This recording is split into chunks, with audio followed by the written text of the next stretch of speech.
una producción de Películas para Cristo.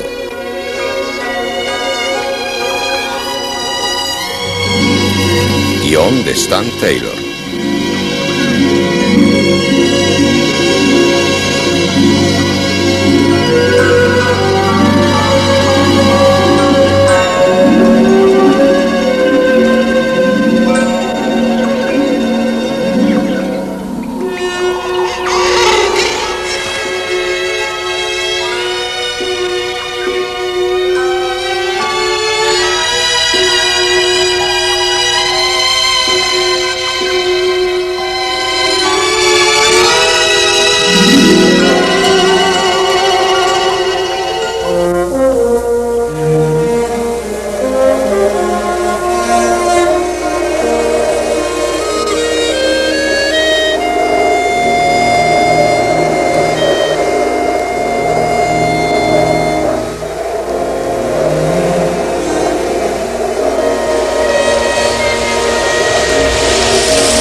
Fotografiada y dirigida por Paul S. Taylor.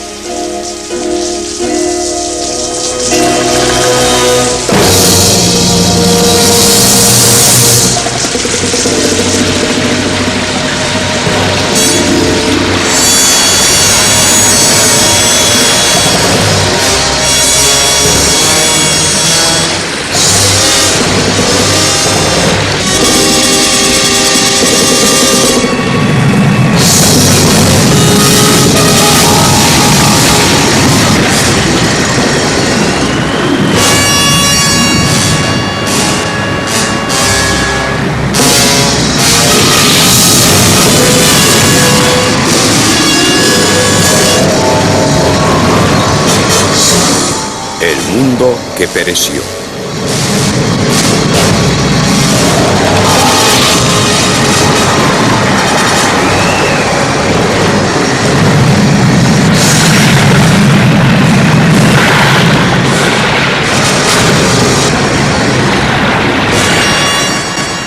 Muchos creen que el Arca de Noé es un producto de leyendas antiguas, un mito.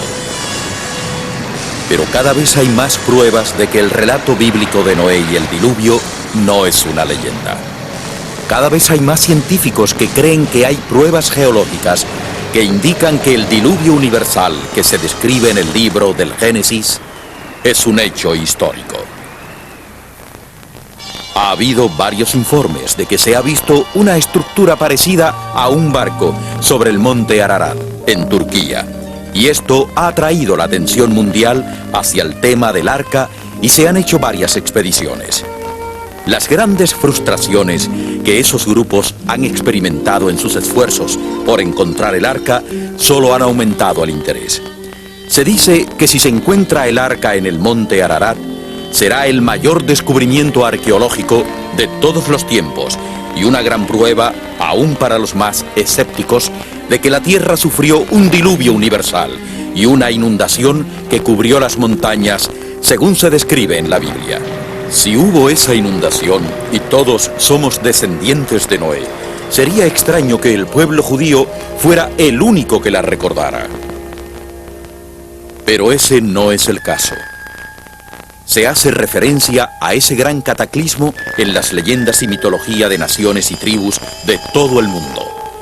Los arqueólogos han recopilado 59 leyendas del diluvio entre aborígenes norteamericanos, 46 entre los de Sud y Centroamérica, 31 en Europa, 17 en el Medio Oriente, 23 en Asia y 37 en las islas de los mares del sur y en Australia. En Siria, ninguno de los que ahora vivimos desciende de la raza original que pereció. Aunque somos tan numerosos, somos una segunda raza que surgió de Deucalión. El pueblo original era orgulloso e insolente, infiel a sus promesas, inhospitalario y cruel con los extranjeros. En Hawái, después de la época de Kumuonua, el primer hombre, la tierra se tornó malvada y descuidada en su adoración a los dioses. Un hombre era justo, Nu. En Babilonia, El dios Cronos se le apareció en un sueño y anunció que en el día 15 del mes de Daisios todos los hombres perecerían en un diluvio.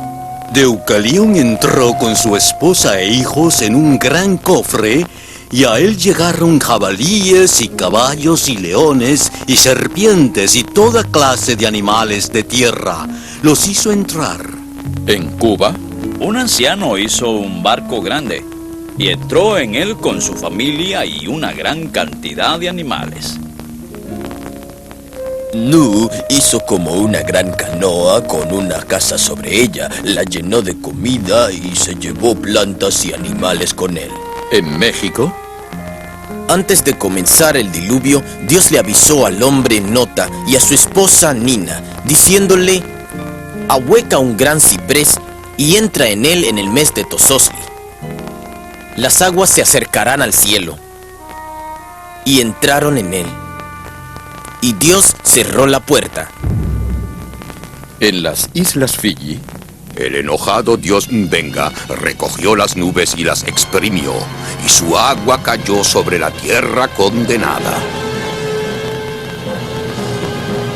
De pronto, la tierra abrió sus fuentes, cayeron fuertes aguaceros, los ríos se hincharon. el poeta Ovidio, Los ríos irrumpieron en las llanuras y se llevaron los maizales, las tumbas, los rebaños, las casas y los templos. Como troncos flotaron los cadáveres, igual que los peces que llenan los mares. Pueblos, colinas y montañas se sumergieron lentamente. Ahora el mar y la tierra no estaban separados, todo era océano. Los lobos nadaban con las ovejas. Llovió todos los días, llovió todas las noches. Los cielos se cayeron, la tierra desapareció. Animales de todas clases se ahogaron. No había tierra. El ave voló largo tiempo buscando tierra donde descansar. Sus alas fallaron y cayó al mar. Dios sepultó el mundo en el agua. Excepto a Deucalión, que por su virtud y piedad fue salvo para dar vida a una nueva raza de hombres. Después de un año, las aguas comenzaron a bajar. Rugió luego el viento y secó la tierra. Lanzó al aire un cuervo, que al principio no regresó, porque permaneció alimentándose de los cadáveres, pero luego volvió con una rama verde. La familia salvada de 8 personas llegó a Mbenga.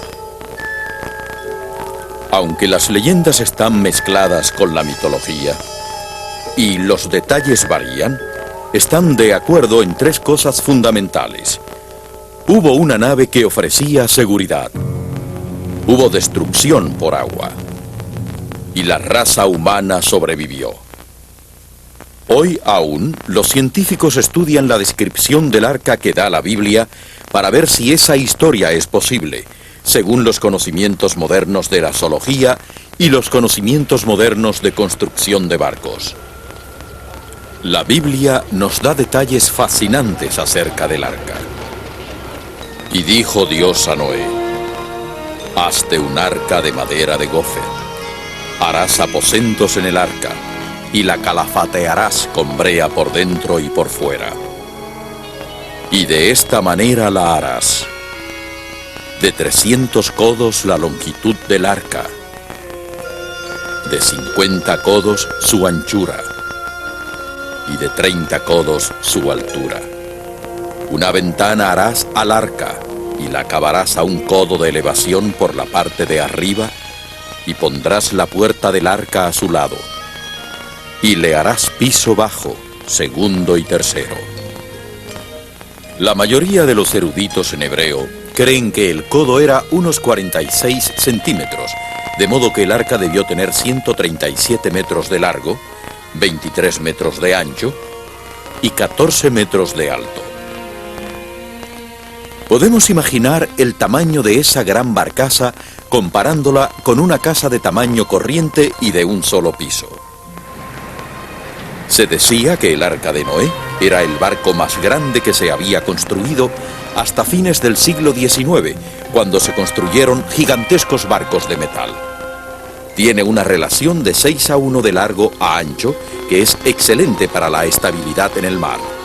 Los constructores de barcos modernos dicen que era casi imposible que se virara. En todo sentido, estaba admirablemente preparada para soportar las terribles tormentas del año del diluvio. Pero, ¿era el arca lo bastante grande para llevar todos los animales requeridos? El espacio total de suelo del arca debió ser de 9.290 metros cuadrados, lo que sería una superficie superior a la de 20 canchas de baloncesto. El volumen cúbico total debió ser de más de 42.960 metros cúbicos. Eso es igual a la capacidad de 569 vagones de carga de los ferrocarriles modernos. La pregunta es, ¿cuántos animales de tierra que respiran aire debían entrar en el arca para sobrevivir al diluvio? Según Ernst Mayr, el mayor experto en taxonomía en Norteamérica, hay más de 1 millón de especies de animales en el mundo. Pero la mayoría de ellos son capaces de sobrevivir en el agua y no era necesario meterlos en el arca. Noé no tenía que albergar las 21.000 especies de peces, ni los 1.700 tunicados, ni los 600 equinodermos, incluyendo las estrellas de mar y los erizos, ni los 107.000 moluscos, como los mejillones, las almejas y las ostras, ni los 10.000 celenterados, como los corales y los hidroides, las anémonas y las medusas, ni las 5.000 especies de esponjas, ni los 30.000 protozoarios, los microscópicos animales de una sola célula. Además, algunos mamíferos son acuáticos. Por ejemplo, las ballenas, las focas y las marsopas. No había que incluir a todos los anfibios, ni a todos los reptiles, como las tortugas de mar, caimanes y cocodrilos. Además, un gran número de los artrópodos, que son 838.000 especies, como las langostas, los camarones, las pulgas acuáticas, los cangrejos y los percebes, son animales marinos, y las especies de insectos de los entrópodos son muy pequeños. También muchas de las 35.000 especies de lombrices, igual que muchos insectos, podían sobrevivir fuera del arca. Los doctores Morris y Whitcomb, en su clásico libro El diluvio del Génesis, aseguran que el arca no necesitaba llevar más de 35.000 animales. Pero siendo generosos, vamos a añadir un número razonable para incluir los animales extintos y otros pocos más para satisfacer a los escépticos. Supongamos que había 50.000 animales a bordo del arca. Claro que no tenían que ser los especímenes más grandes ni más viejos. Recuerden que hay pocos animales muy grandes, como el dinosaurio o el elefante, y de estos pudieron llevar ejemplares jóvenes. Suponiendo que el animal promedio fuera del tamaño de una oveja, y usando un vagón de ferrocarril para comparar, vemos que el vagón promedio de 2 pisos puede llevar 240 ovejas. Así, 3 trenes de 69 vagones cada uno tendrían espacio cómodo para llevar 50.000 animales que ocuparían solo un 37% del arca. Eso nos deja... Así, 3 trenes de 69 vagones cada uno tendrían espacio cómodo para llevar 50.000 animales que ocuparían solo un 37% del arca. Eso nos dejaría 361 vagones, o 5 trenes de 72 vagones cada uno para llevar todo el alimento, el equipaje y la familia de Noé de 8 personas. En el arca había mucho espacio. El mayor problema hubiera sido la construcción del arca, pero la Biblia indica que Noé la hizo bajo dirección divina y no hay razón para creer que no empleara obreros adicionales.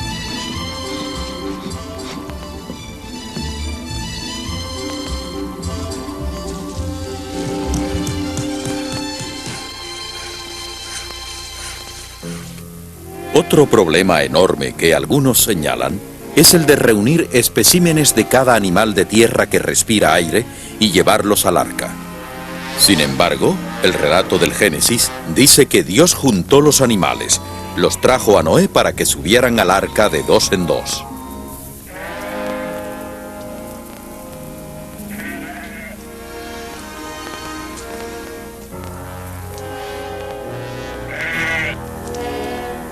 Algunos han sugerido que ahí puede estar el origen del instinto emigratorio de los animales, o al menos puede haberlo intensificado. También sabemos que la mayoría de los animales presienten el peligro y buscan un lugar seguro. Ya todos a bordo, hay quien dice que entonces comenzaron los problemas de Noé, con solo 8 personas para alimentar a los animales y darles agua, para mantener la limpieza y proporcionar aire fresco a todos ellos durante 371 días. Pero muchos científicos creen que los animales pueden haberse adormecido. Se dice que en casi todas las especies de animales hay indicios de habilidad para adormecerse en invierno o en verano. Quizá esa habilidad se intensificara sobrenaturalmente durante ese periodo. Con sus funciones físicas reducidas a un mínimo, la tarea de atenderles era mucho menor. Hay otra pregunta. ¿De dónde vino el agua? En el Génesis sencillamente dice: el año 600 de la vida de Noé, en el mes segundo, a los 17 días del mes, aquel día fueron rotas todas las fuentes del grande abismo y las cataratas del cielo fueron abiertas, y hubo lluvia sobre la tierra 40 días y 40 noches. Muchos creen que, antes del diluvio, la tierra estaba rodeada de una maravillosa cubierta de vapor transparente que puso allí Dios el segundo día de la creación, cuando separó las aguas que estaban debajo de la expansión de las aguas que estaban sobre la expansión.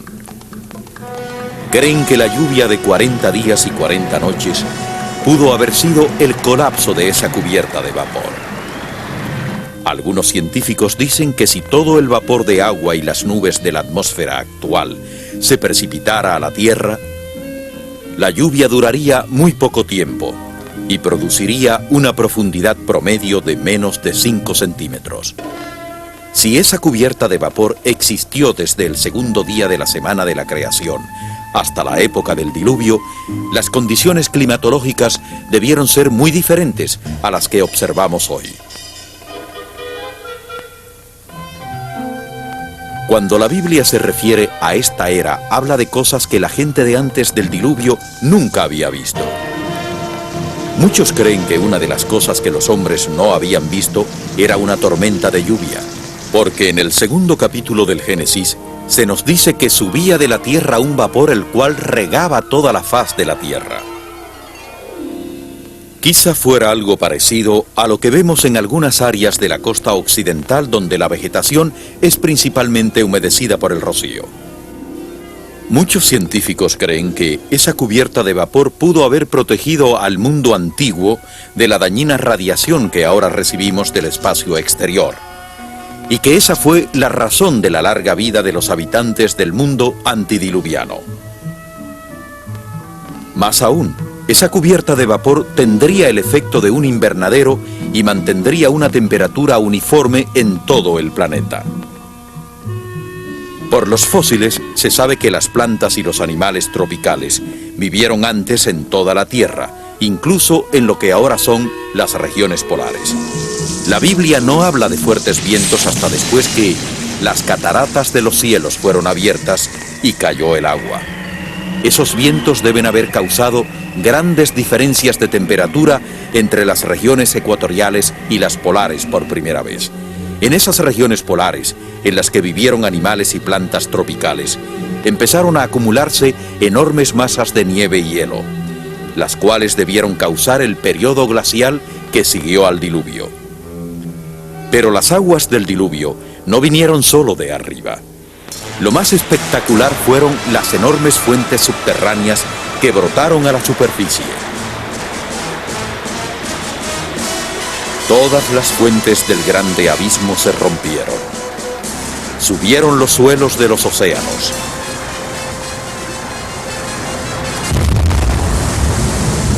Hubo enormes explosiones que lanzaron tremendas cantidades de lava y de vapor.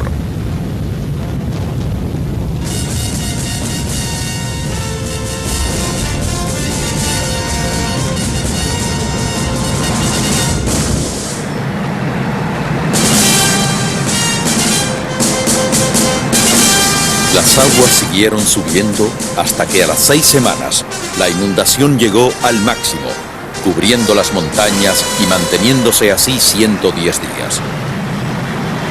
Hasta que las aguas destruyeron todo lo que vivía en los continentes, excepto a los que estaban en el arca, que recibían el amoroso cuidado de Dios. La fase final del episodio del diluvio empieza en el 8º capítulo del Génesis, donde dice que hizo pasar Dios un viento sobre la tierra y disminuyeron las aguas. Y se cerraron las fuentes del abismo y las cataratas de los cielos, y la lluvia de los cielos fue detenida. Y las aguas decrecían gradualmente de sobre la tierra. La formación de los suelos de los océanos presenta grandes incógnitas a los geólogos. También se las presentan la formación de las montañas y por eso hay tantas teorías. Los estudiosos de la geología del diluvio señalan el carácter sobrenatural de su origen en el Salmo 104 que dice: subieron los montes, descendieron los valles al lugar que tú les fundaste. Les pusiste término, el cual no traspasarán, ni volverán a cubrir la tierra. Así, la Biblia implica que a la vez que subía la tierra, se hundían las cuencas de los océanos. Como las aguas, al bajar, dejan su marca, según vemos a lo largo de la orilla de este embalse, debemos esperar ver las mismas líneas en las costas de los continentes del mundo. Y eso es precisamente lo que notamos en todos los continentes. Estas antiguas marcas se ven claramente en la costa de California, donde se han construido ciudades sobre ellas. Igualmente, se ven esas formaciones de terrazas en muchos de los grandes lagos interiores que contenían residuos de agua del diluvio. Se cree que muchos de esos lagos existían en la parte occidental de los Estados Unidos. Entre ellos estaba el lago Bonneville, que cubría gran parte de Utah, y el Gran Lago Salado es uno de los que queda. Aún muestra 4 líneas muy claras. La más alta y antigua está a unos 1000 pies sobre el presente nivel del agua. Entre los lagos occidentales que retuvieron agua del diluvio estaban el lago Lahontan, que cubría gran parte de Nevada, y el lago Manly, que cubría el Valle de la Muerte. También, según las aguas decrecían gradualmente de sobre la tierra, era de esperarse que cortaran enormes valles en la tierra blanda mientras buscaban su camino hacia el suelo más bajo de los océanos. Y eso es lo que encontramos. Prácticamente todos los valles de río son más profundos y anchos de lo que requiere su actual sistema de ríos, y eso indica que antes llevaban mayor volumen de agua. La mayor parte del planeta está aún cubierta con agua del diluvio. Más del 70% de la superficie de la Tierra está sumergida a una profundidad promedio de más de 2 millas, y en una parte del Pacífico hay casi 7 millas de profundidad.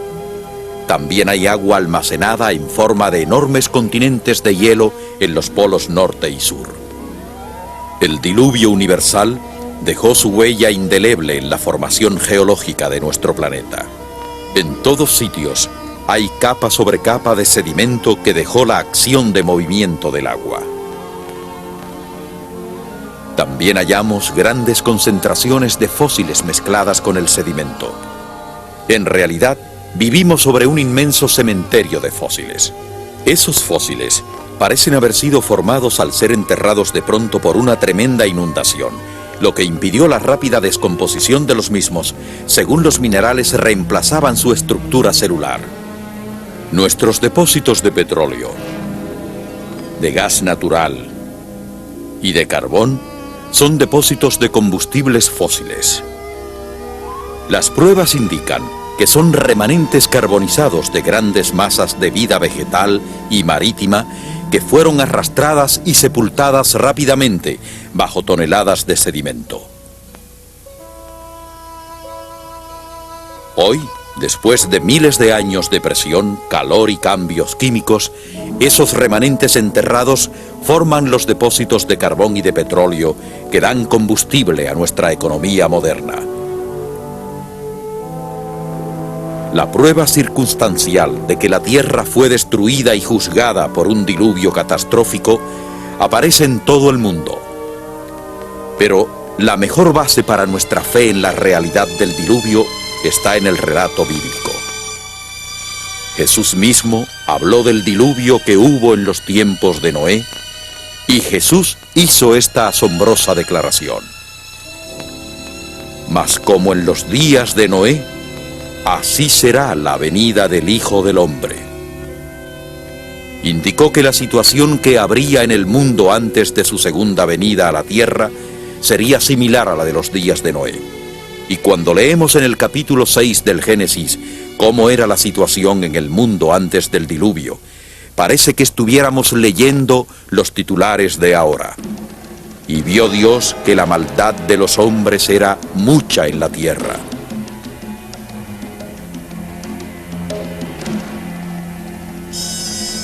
Y que todo designio de los pensamientos del corazón de ellos era de continuo solamente el mal.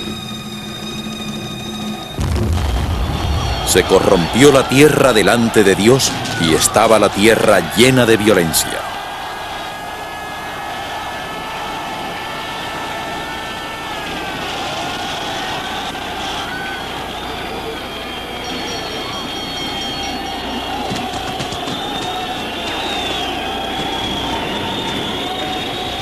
Esta situación moral traerá el juicio sobre el mundo moderno igual que lo hizo en el mundo antiguo. En la segunda de Pedro leemos que en los últimos días los hombres negarán que el mundo fue creado sobrenaturalmente por la palabra de Dios. Negarán que hubo el diluvio universal que nos describe la Biblia. E igual que el mundo antiguo se burló de la posibilidad de un diluvio, el hombre moderno se burlará de la posibilidad de que Cristo regrese a la tierra y que resulte en la destrucción de tanto los cielos como la tierra por medio del fuego. Pero tan seguro como que Dios creó el mundo por su palabra y envió el diluvio por su palabra, también mantendrá su palabra con relación al venidero juicio por fuego. Pedro escribe: pero los cielos y la tierra que existen ahora están reservados por la misma palabra, guardados para el fuego en el día del juicio y de la perdición de los hombres impíos. Pero el día del Señor vendrá como ladrón en la noche, en el cual los cielos pasarán con grande estruendo y los elementos ardiendo serán deshechos. Y la tierra y las obras que en ella hay serán quemadas.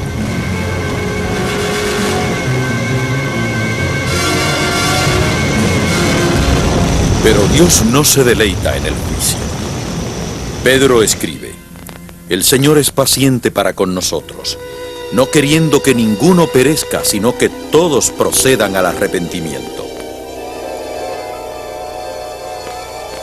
En los días de Noé, Dios le dio al hombre aviso de que enviaría el diluvio.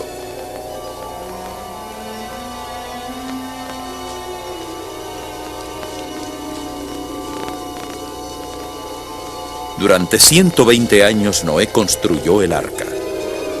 Durante esos años, Noé predicó la justicia de Dios, continuamente recordando al mundo antiguo que él creía que Dios haría lo que decía. Recuerden, Dios, que le dijo a Noé cómo sobrevivir al diluvio, nos ha dicho en la Biblia cómo sobrevivir al futuro castigo de fuego por medio de la fe. La clase de fe que se manifiesta en la obediencia a Dios. Ninguno de nosotros guarda todos sus mandamientos. Todos somos pecadores y merecemos el juicio de Dios. Pero en la cruz del Calvario Jesucristo sufrió el juicio de Dios por los pecados de cada uno de los hombres. El mismo Creador murió por los pecados del hombre que Él había creado. Jesús dijo: el que oye mi palabra y cree al que me envió, tiene vida eterna y no vendrá a condenación, mas ha pasado de muerte a vida. La implícita fe en Dios salvó a Noé y le puede salvar a usted. Fue la fe de Noé lo que le llevó a obedecer la orden de Dios de construir el arca.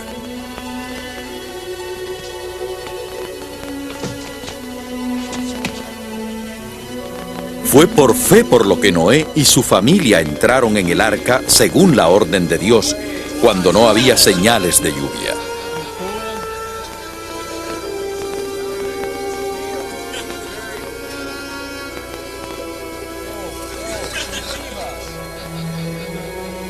Asimismo, cada uno de nosotros debe por fe poner nuestra vida al cuidado del Hijo de Dios, que murió en la cruz para que fueran perdonados nuestros pecados. Noé y su familia tuvieron que entrar por la puerta del arca para salvarse. Usted y su familia también deben entrar por una puerta, de la cual es símbolo la puerta del arca, si quieren ser salvos. Jesús dijo: yo soy la puerta, el que por mí entrare, será salvo. Si ahora está usted fuera de Cristo, recuerde que en los días de Noé, Dios aguardó con paciencia. Ahora Dios le aguarda a usted. Pero recuerde, no contenderá mi espíritu con el hombre para siempre. Llegó el momento en que Dios cerró la puerta del arca. Pasó la oportunidad. No deje que eso le ocurra a usted.